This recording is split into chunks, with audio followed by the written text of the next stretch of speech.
Jasmine Crockett is single-handedly restoring racism back into American politics and the Democrat Party. And instead of publicly calling us the N-word, they use racist epithets and suggest that we're ghetto or unqualified or diversity hires.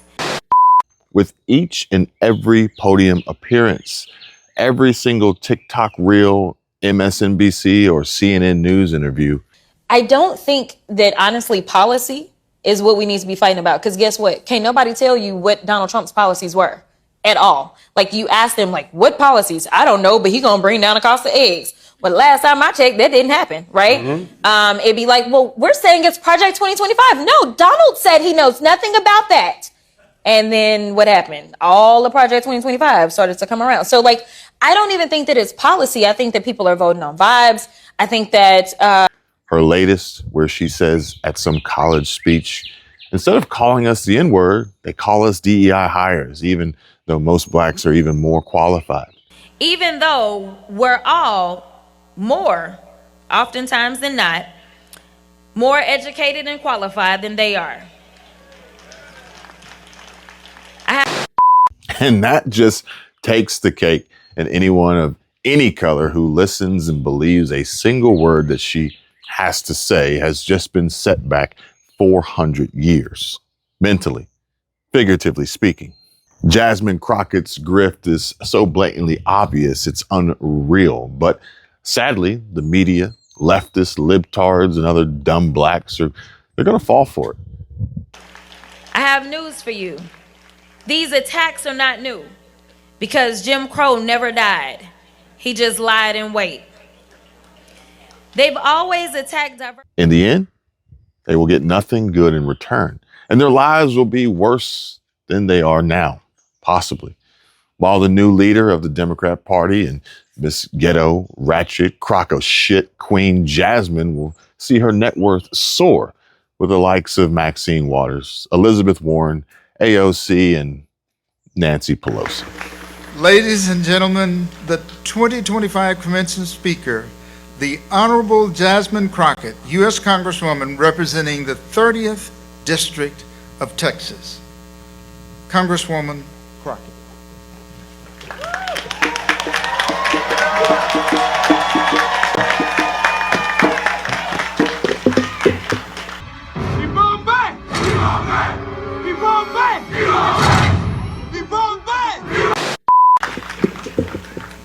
Some of y'all didn't know I was short.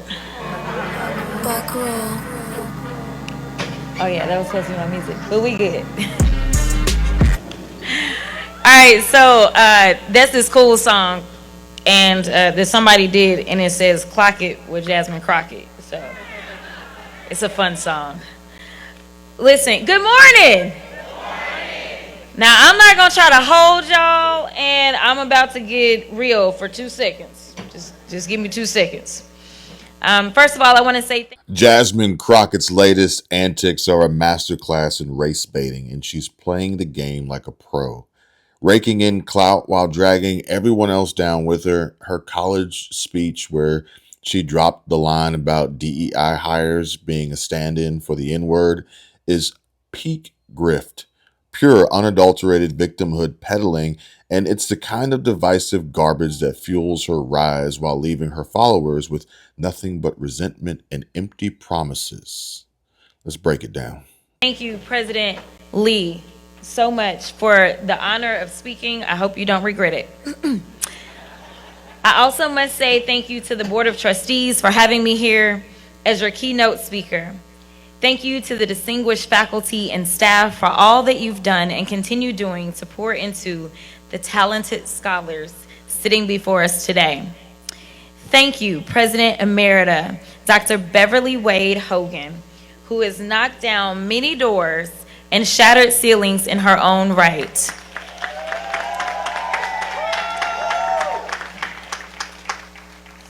Thank you for never relenting in the face of trying times and rising to every challenge with focus and sheer will.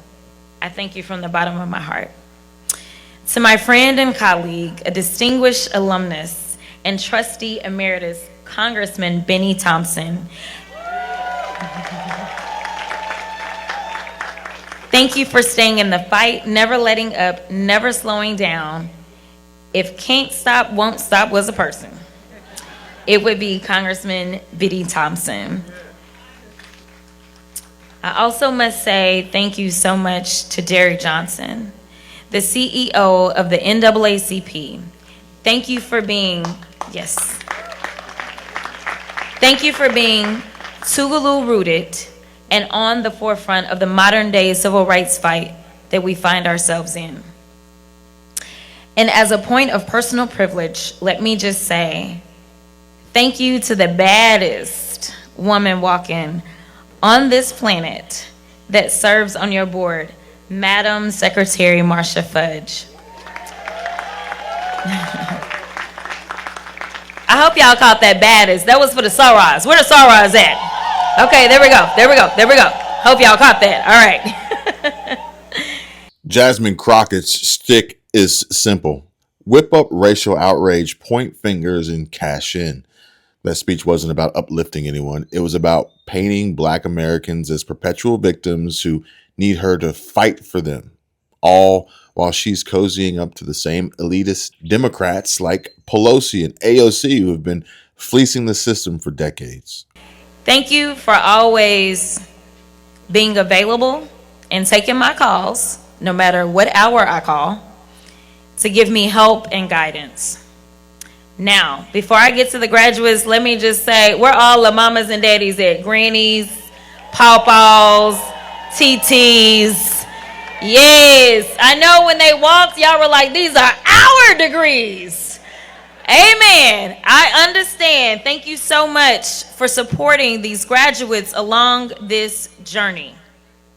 Now, on to our graduates. Congratulations. You made it to this day that sometimes felt like it would never come. Do not come. Do not come. But today is that day. The last few years flew by faster than you knew it.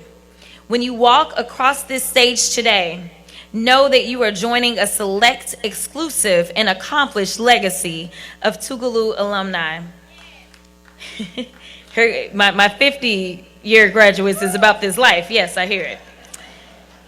When you accept that degree today, know that it is so much and everything but just a piece of paper. You are receiving a responsibility.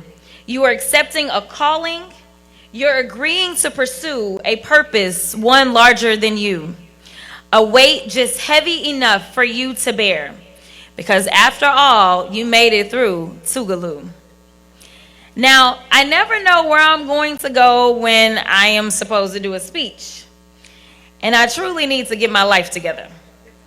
Because despite what most people think about those of us in Congress, I'm like a freshman of all politics. We don't get stylists, an army of protectors, traveling makeup artists, speech writers, and well, the list goes on. So I oftentimes have to let my staff start a speech, and then I either put some stank on it or I completely go off the dome. Yeah, stank is right. But Jasmine ain't going off no dome. Hell, she can't even get a damn man. She can't even keep a boyfriend. This is what I say. I say you got hoodwinked, and that's okay. That's okay. Because as I was just telling somebody just a minute ago, I have dated in my life. I know they've been talking about whether or not I'm married and all this other stuff. I'm not married, never married, okay? Just want to get that out there. But I have dated. And I will say, any of us that have ever dated, we've been hoodwinked a time or two, where we done sat there and we thought that he was gonna be so great for us because he sold us on all the things, or her, okay? And then we realized they ain't shit. That's where we are, and that's okay. What matters is that you wake up and you say, this is not the one for me. Don't nobody want to deal with her shit.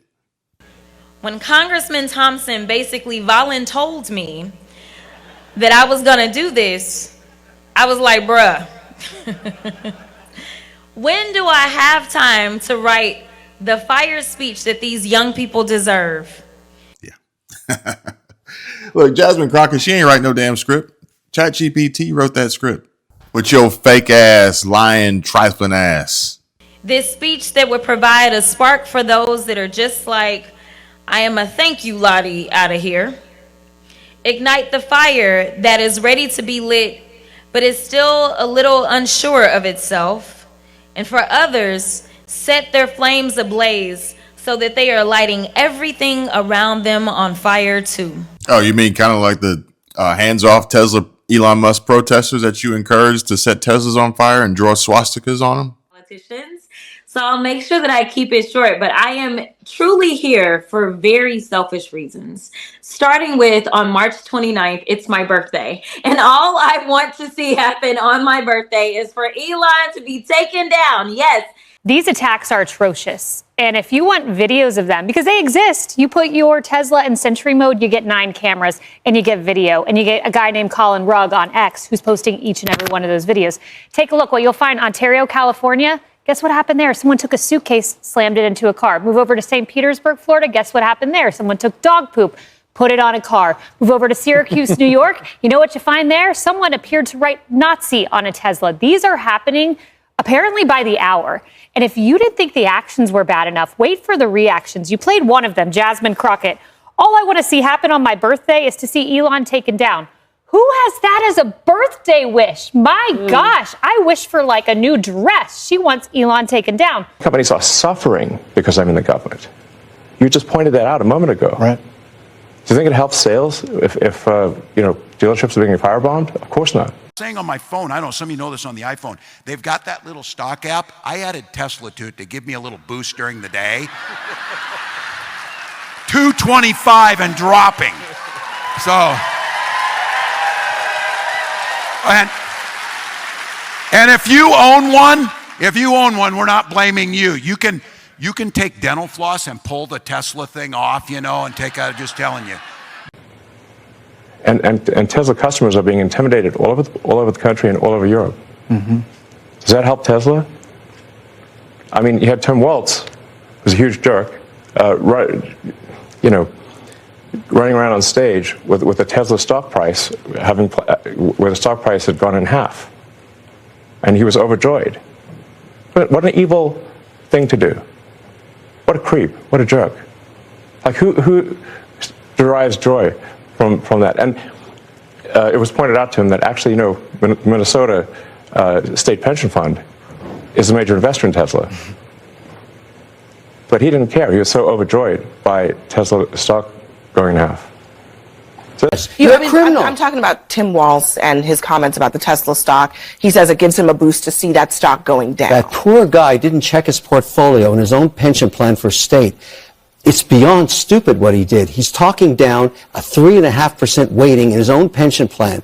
I mean, what's the matter with that guy? He doesn't check the well-being of his own constituents in his state. That's their investment fund. Point, what a bozo. The Minnesota Tesla State Board of Investment, they have 1.6 million shares in Tesla in their retirement fund, 211,000 shares in a non-retirement fund. It's a relatively small amount, but that's one company, one single stock, and that's because Tesla is a huge part of the tech growth. But this is not the first time that companies have been in the crosshairs of protests. I mean, Republicans have protested companies all the time. It's just one company. It's a small fraction percentage.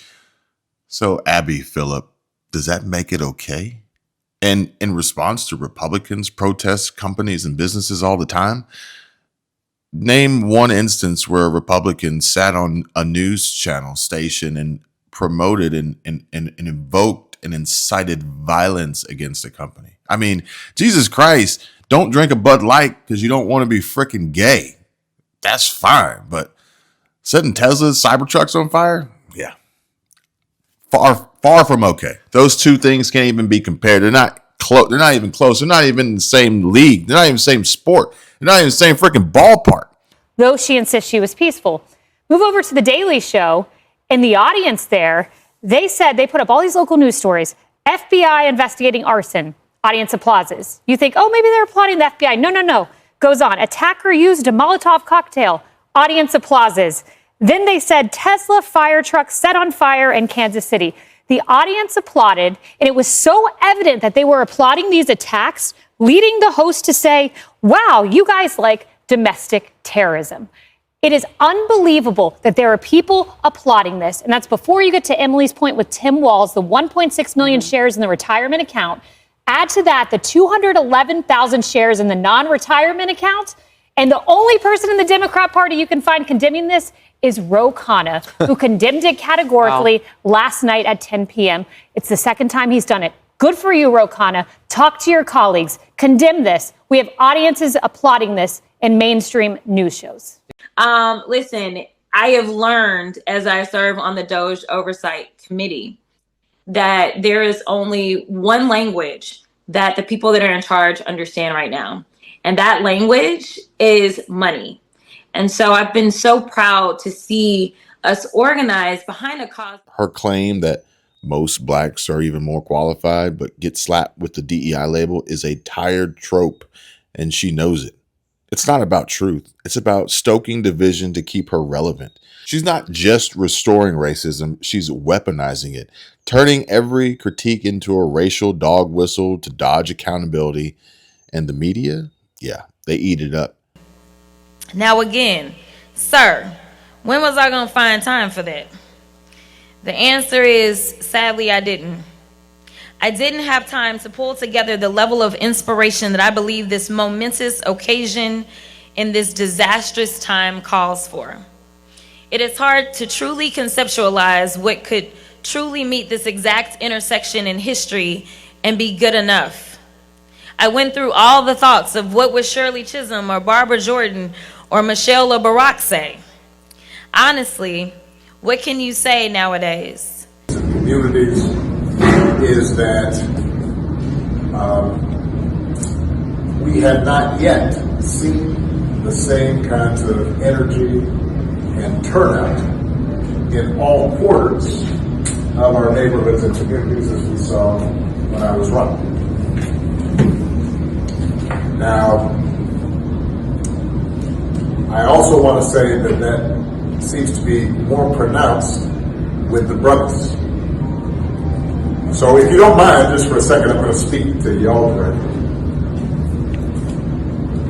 and say that when you have a choice that is this clear, when on the one hand you have somebody who grew up like you, knows you, went to college with you, understands the struggles and pain and joy that comes from those experiences. You said to work harder and do more and overcome and achieves the second highest office in the land. And well, I did like any good PK would do. I thought about God and church. So here goes. I am Not going to say anything meaningful or worthwhile here, but it doesn't matter because I'm a DEI hire, a box checker. So just the simple fact that I'm here is good enough. This speech is absolutely awful. It's trash. It's tearing me apart to have to sit through it, to bring it to you, to react and comment on it. But from the perspective of God and church, well, I feel as though she couldn't be further from the two, especially as a part of the Democratic Party, for which we know they loathe God and church. Christ is King. Jesus is Lord. Oh, you guys are at the wrong rally.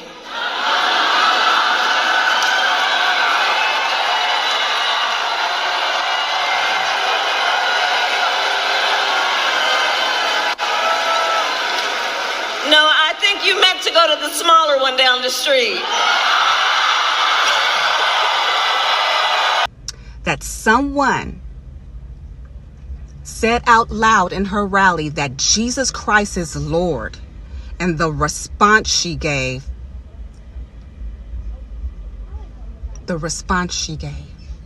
she told that person that he was in the wrong rally. truly nowhere near being a preacher. But if I had to reveal my inspiration for today's words, it would be the song I Feel No Ways Tired. I find myself oftentimes repeating the words of this song as I am pushing myself beyond my self-appointed limit. Turn to your neighbor and say, I feel no ways tired. Okay, now do it again and mean it. Okay. Now let me tell y'all, I am tired. But we gonna get into it.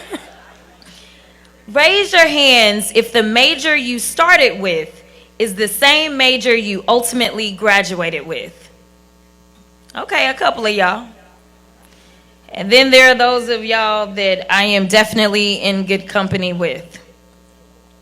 You see, life in general is full of unknowns, and your matriculation through this esteemed institution is your confirmation that you can tackle the many unknowns that will surely come your way. The question is, how did you do it?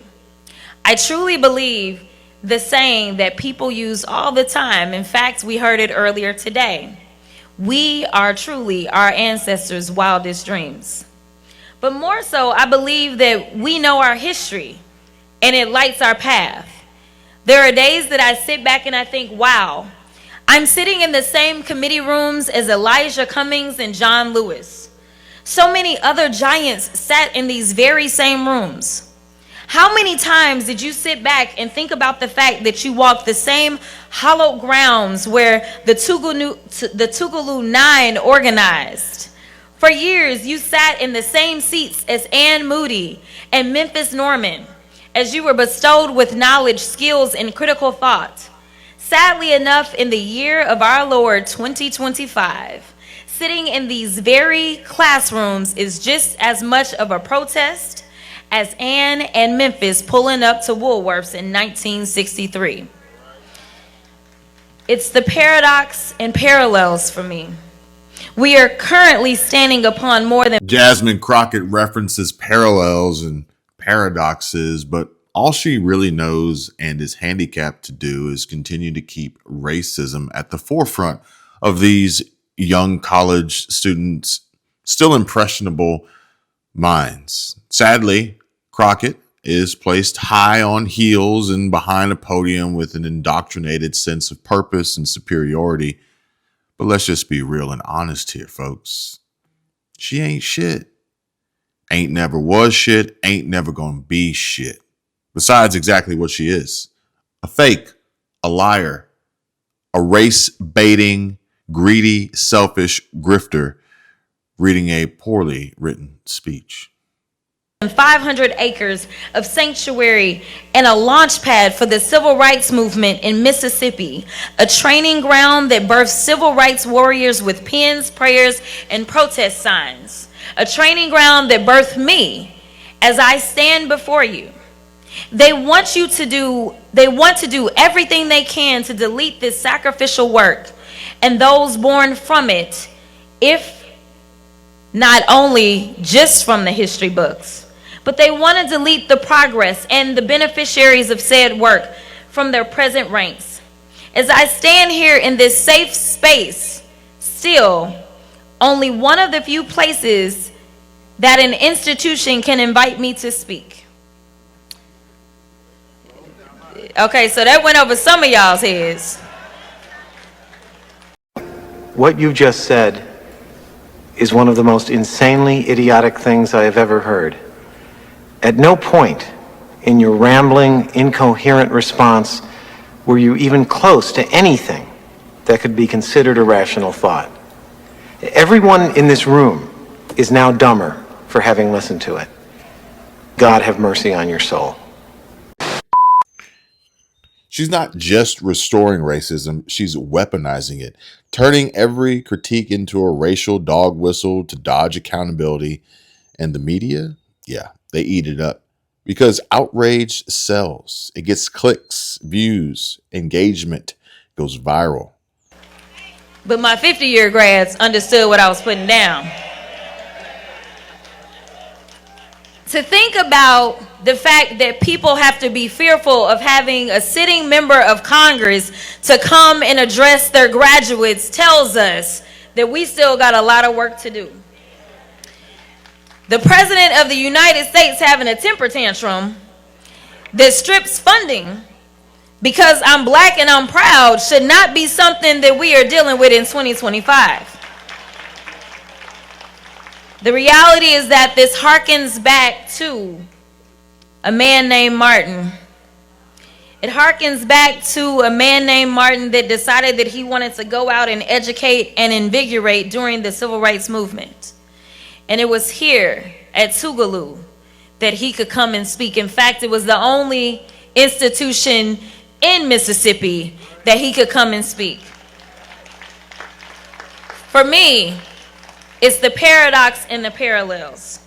So why did I say that I was tired after telling y'all to say that you aren't? Because I am. And frankly, it's okay. As the song goes, I just can't give up now. I've come too far from where I started from. How many times did you want to give up on this journey? Okay, so now I'm hearing from the 2025 grads.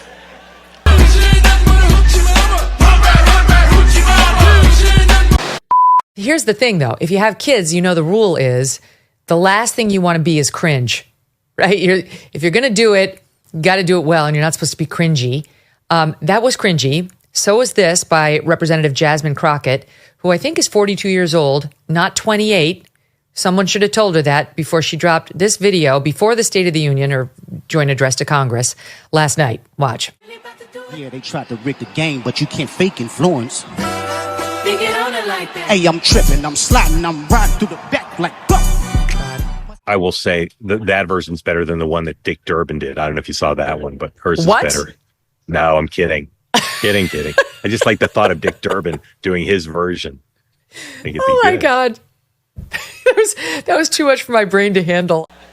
Some of you may have had to step away and then step back in. Some of you probably worked multiple jobs, like I did when I was in college. I worked 3 jobs alone while I was in law school. So while the haters continuously spread lies about me and seek to limit the strength and reach of my voice, they know that they aren't telling the full story. They know that they could care less to talk about the fact that while I was blessed to attend some institutions that are quite expensive, I was on scholarship. And my mama worked multiple jobs, as did I, all while excelling and rising to the challenges. Look at her track record. She's been caught bragging about landing a public defender gig with 0 experience, straight up saying, quote, "Hire me because I'm black." When I first became a public defender, I had no criminal defense experience. And I walked in and I told my boss, Charlie, I said, listen, you should hire me. He said, why? I said, because I'm black. Charlie looked at me like I was crazy. Yeah, that's not qualifications. That's playing the race card like a Vegas hustler, you fucking bitch. You see, the point I want to get off my chest is this. You've been through some things. Turn to your neighbor and say, I've been through some things. Y'all felt that. I was once told by a prospective employer that what I majored in didn't really matter. Earning my undergraduate degree for them was more about them recognizing that I could be disciplined and focused on a long-term task and see it through. Your struggle and scars evidence that you've been through battle. Now, being battle tested, why should any of you ever doubt whatever the next obstacle is going to be before you? If and when fatigue starts to creep in, it is incumbent upon yourselves to repeat the refrain of the song. I just can't give up now. I've come too far from where I started from. So let's talk about what's next. The reason I said I was in good company is because I can for sure tell you that politics was never a part of my plan. When I was sitting in my college graduation, I won't tell y'all how many years ago, and mind your business about my age. That was cringy. So is this by Representative Jasmine Crockett, who I think is 42 years old, not 28. Someone should have told her that. Sadly, I was trying to think of who spoke and what they spoke about. And frankly, I have zero recollection. The only thing I can recall for sure is that I had no inkling or inspiration of becoming a congresswoman. Frankly, many days I wake up and I question that too. But nevertheless, life is about meeting the moment and perceiving your purpose. It is perfectly normal if you haven't figured out your next steps. Your focus should be inward at this moment. You should take time to better understand yourself in this newly acquired alumni status and evaluate where the pull is coming from. That tug on your heart that you feel, that breadcrumb of events that are leading you on your path to purpose. Purpose will ground you when the distractions and doubters try to interrupt your path. The same distractors that came at Medgar over and over and ultimately killed him, but they didn't kill the movement. In fact, they only propelled it to the next level. Then she turns around and cries foul when people call her a DEI hire. Are you freaking kidding me? Come on now. It was his death in 1963 that was a major catalyst for the passage of the Civil Rights Act of 1964. Your distractors will try to be dream killers, but you have to be immovable and unshakable in your convictions. When it gets hard, and it will, when times get dark and the road seems long and lonely, remember this: just one person can make all the difference. That one person can and will be you. Distractors may sound like, wait your turn. I can tell you that I hear that quite often. I can also tell you about the daily blows that I take and the hate that is consistently spewed at me. But the reality is that there is a song that goes, haters, get on your job. Haters, get on your job. Y'all know that song? Okay. We're also going through the soundtrack of my life. She's not some oppressed underdog. She's a calculated opportunist who's mastered the art of the hustle. Again, it's the paradox and parallels for me. The work done by so many like Benny, Medgar, and Fannie Lou Hamer are under attack. And instead of publicly calling us the N-word, they use racist epithets and suggest that we're ghetto or unqualified or diversity hires.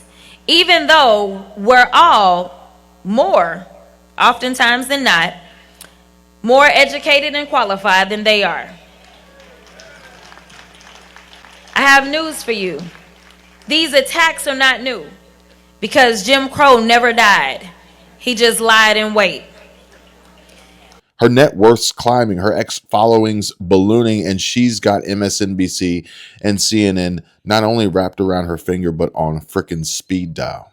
Meanwhile, the people she claims to represent get stuck with the same old Democrat promises, more handouts, more excuses, and zero progress. They've always attacked diversity, equity, and inclusion. They've always attacked people and institutions who serve on behalf of Black people, and it hasn't always been overtly racist.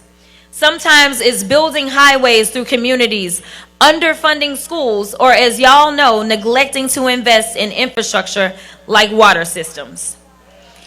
It's the paradox and parallels for me. As I've had a chance to listen and learn from one of Tougaloo's finest, Congressman Thompson, he should truly be an example for all of you. You see, he has been the epitome of, I just can't give up now. I've come too far from where I started from. He may have left Tougaloo, but believe me when I say, Tougaloo has never left him. He has appreciated what this institution has done for him, and has and will continually return the favor to the place that made him Tougaloo tough. So life for me ain't been no crystal stair, nor will it be for you. Jasmine Crockett's not just a symptom of the Democrat clown show. She's the ringleader, strutting around like the ghetto ratchet queen that she is, while President Trump's out there pushing America first. Crockett's peddling America last, dividing us by color to line her own pockets. Her followers, whether it's the TikTok crowd or the leftist libtards, are buying into a fantasy that she's their savior. But when the dust settles, they'll be left with worse schools, higher crime, and emptier wallets, while Jasmine Crockett's laughing all the way to the bank with Maxine Waters' playbook in hand. But I dare you to dream, to do the impossible. You see, and I'm going to finish up. I got some more remarks, but I got to do what I do, which is flow. The reason that I say that life for me ain't never been no crystal stair, because it's the reality of what it is to be black in America. It is the reality that we have always faced as black people in America. But when people ask me, why is it that you do this job? It is because I tap into the blood of the ancestors. And listen, I didn't go to a HBCU for undergrad. So let me tell you, I didn't get to sit in classrooms or sit on the ground where I know that there were plenty of people that had to plan to protect not only their present, but to protect their future. And I am here to tell you that if you are waiting on somebody to come and save you, they are not coming to save you. You are the person that you have been waiting on. Listen, graduates. Every movement that we have ever had has been led by young people. I know that y'all look at me and y'all think that I'm young, but just know this. I am older than Medgar was when he was assassinated. I am older than Martin was when he was assassinated. I am older than Malcolm when he was assassinated. So if you think that I'm young, I'm here to tell you that y'all's work is cut out for you. That was cringy. So is this by Representative Jasmine Crockett, who I think is 42 years old. Because there's so much that stands before you. And some will tell you that there is a hill for you to climb. In fact, there is a poem that I oftentimes like to refer to. It is by Amanda Gorman. And some states wanted to say that she couldn't have her writings available as well, Florida. And it goes, for there is always light, if only we're brave enough to see it. If only we're brave enough to be it. My charge to you is to understand that your moment is not in the future. Your moment is now. This country is relying on each and every one of you to walk into your purpose and to walk in greatness with your head held high. There are going to be people that tell you that you don't belong, and I am here to tell you over and over and over that you absolutely belong. There are people that are going to tell you that there is not a table in which there is a seat for you, but I am here to remind you of Montgomery and those folding chairs. Let me tell you that we know how to use a chair, whether we pulling it up or we doing something else with it. Let me be the first one to tell you that I know that y'all are ready to put your boots on the ground. That's your cue. There we go.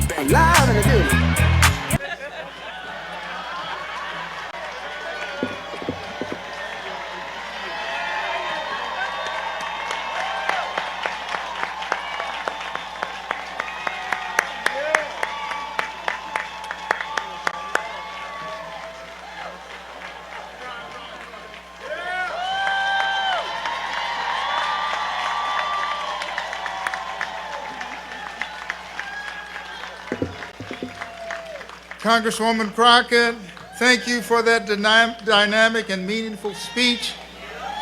Thank you for sharing your knowledge and wisdom, which will guide the 2025 graduating class as they transition from Tougaloo College into the next chapter of their life.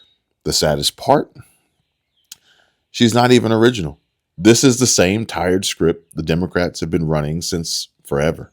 Cry racism, dodge merit, and climb the ladder on the backs of the people you claim to uplift. But you guys can see through all this, right? You know that Jasmine Crockett's not fighting for equality. She's fighting for her own spotlight. And she's fighting for her spot on the Democratic ticket, even though I'm hearing rumblings of Kamala Harris getting a 2028 run.